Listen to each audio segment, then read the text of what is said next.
Alléluia, Alléluia, Alléluia. Thomas, parce que tu m'as vu, tu crois, dit le Seigneur. Heureux ceux qui croient sans avoir vu.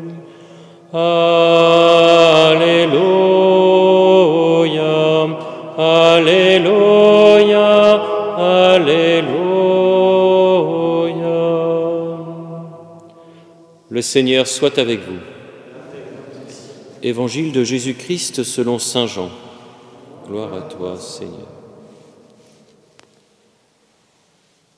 En ce temps-là, Jésus disait à Nicodème: celui qui vient d'en haut est au-dessus de tous.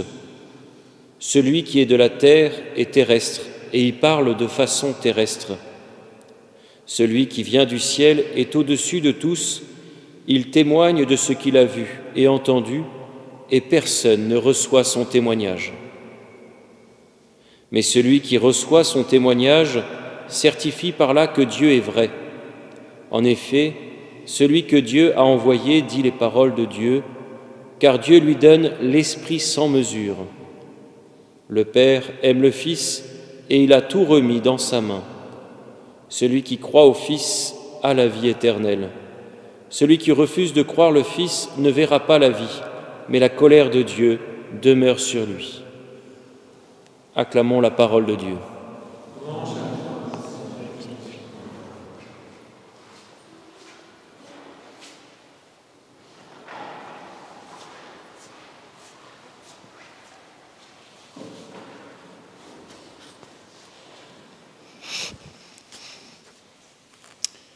Nous venons de l'entendre dans l'Évangile selon saint Jean.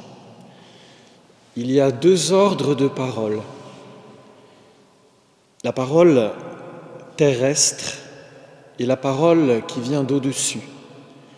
Il y a deux ordres de parole parce qu'il y a deux ordres de locuteurs. Il y a celui qui parle d'en bas, de la terre, et celui qui vient d'en haut. Ces deux ordres sont deux ordres de réalité. Si l'on s'en tient à l'ordre terrestre, on ampute le réel d'une partie de lui-même. Et on est dans un ordre de parole où celui qui parle en son nom. D'après le vocabulaire de saint Jean dans son évangile, il cherche sa propre gloire, toujours selon saint Jean, et même ultimement il parle de son propre fond, et il tire de son fond le mensonge, parce que, étant exclusivement terrestre, il n'est pas établi dans la vérité. Il participe ainsi à la diffusion d'une parole démoniaque, qui n'est pas reliée au ciel, qui n'est pas fondée sur la vérité, et qui répand le mensonge. Celui qui est de la terre est terrestre, et il parle de façon terrestre. C'est le langage, dirait saint Jean, du monde, c'est-à-dire de cette réalité portée par l'intelligence humaine, qu'on appelle une culture au sens très large, qui résiste à Dieu, qui refuse Dieu, qui a une certaine capacité à produire un discours, mais un discours sur l'ordre terrestre dans lequel il se cantonne. Et se cantonner dans l'ordre terrestre, dans l'ordre purement des causes matérielles, des causes techniques, des causes scientifiques, c'est au bout du compte, parce qu'on ampute le réel, échapper à la vérité et risquer de produire le mensonge. Voilà pourquoi le monde gît au pouvoir du mauvais, parce que le mauvais c'est le menteur, il parle de son propre fond, il a la main mise sur le monde, il ampute le monde, il fait écran entre le monde et l'au-dessus du monde, et donc le monde produit un discours toxique. Celui qui est terrestre parle de façon terrestre. Celui qui vient du ciel est au-dessus de tous. Il échappe au monde.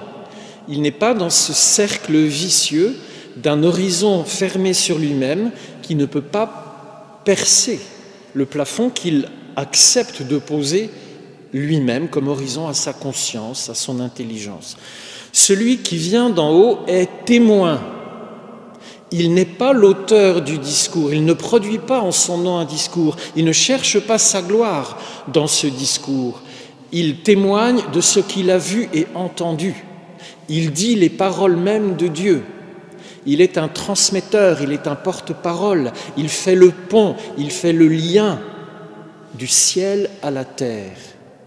Et son discours, personne ne le reçoit parce que précisément, il ne peut pas être validé par la terre, il ne peut être validé que par la foi. Et celui qui croit en cet autre locuteur qui vient du ciel, celui qui met sa foi dans le Fils de Dieu, car c'est ainsi qu'il faut le nommer en clair, celui qui met sa foi dans le Fils de Dieu, accède à la totalité du réel. Et la totalité du réel, c'est la vie, et c'est la vie éternelle, car la vie vient d'en haut et passe vers le monde. Accepter cette parole par la foi, c'est entrer dans la vie. Celui qui croit au Fils a la vie éternelle. Celui qui refuse de croire le Fils ne verra pas la vie. Il circule dans l'horizon clos d'un discours terrestre sur les réalités terrestres dans lequel il y a potentiellement beaucoup de mensonges. Celui qui refuse de croire le Fils, qui dit ce qu'il a vu et entendu d'en haut et qui nous donne accès à la totalité du réel, qui est une vie donnée, une vie propagée, une vie sanctifiante, une vie libératrice, celui-là entre dans l'ordre total du réel. Cet au-dessus de la terre, est-il dans les étoiles? Est-il à des années-lumière de nous? Bien évidemment non. Cet au-dessus est symbolique, c'est un au-dessus qualitatif. C'est une qualité de réalité supérieure à la qualité de la terre.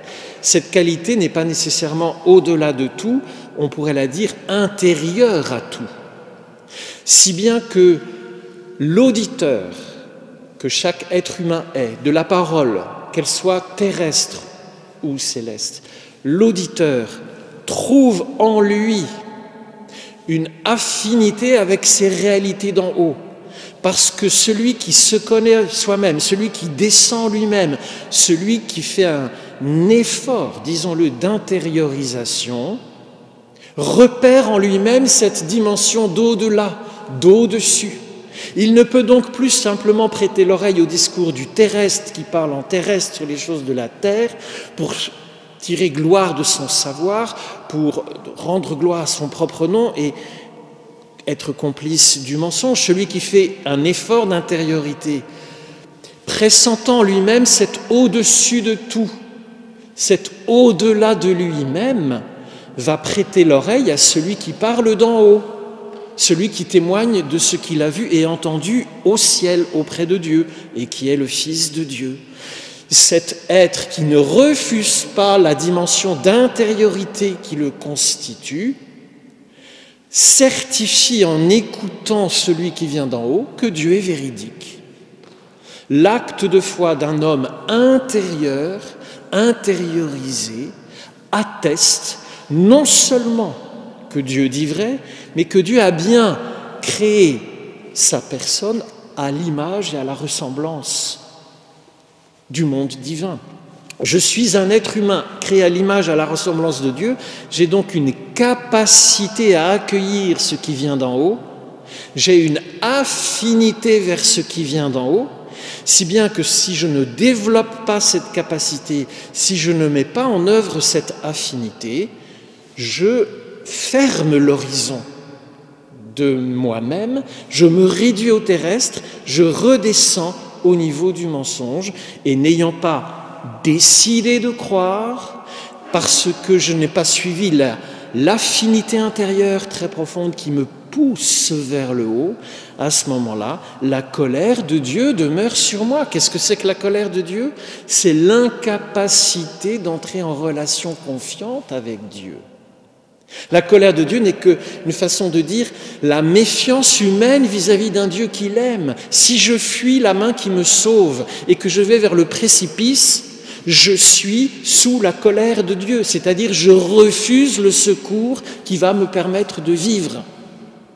C'est ça la colère de Dieu, cette prévenance amoureuse de laquelle je me détourne parce que je préfère mon mensonge, je préfère ma terre, je préfère ma science. Je préfère censurer cette part intérieure de moi-même qui est en ouverture vers Dieu, en accueil de Dieu. Alors certes, il n'y a pas nécessairement entièrement responsabilité et culpabilité là-dessous, parce que le monde a envahi mon cœur. Le monde terrestre a occupé tout le champ de ma conscience et je m'identifie à ce qui en moi est terrestre.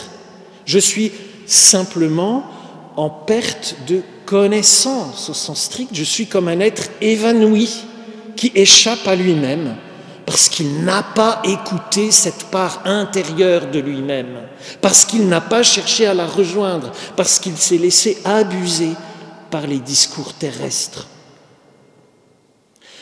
Cet évangile, qui peut paraître assez anodin, est une leçon d'humanité profonde.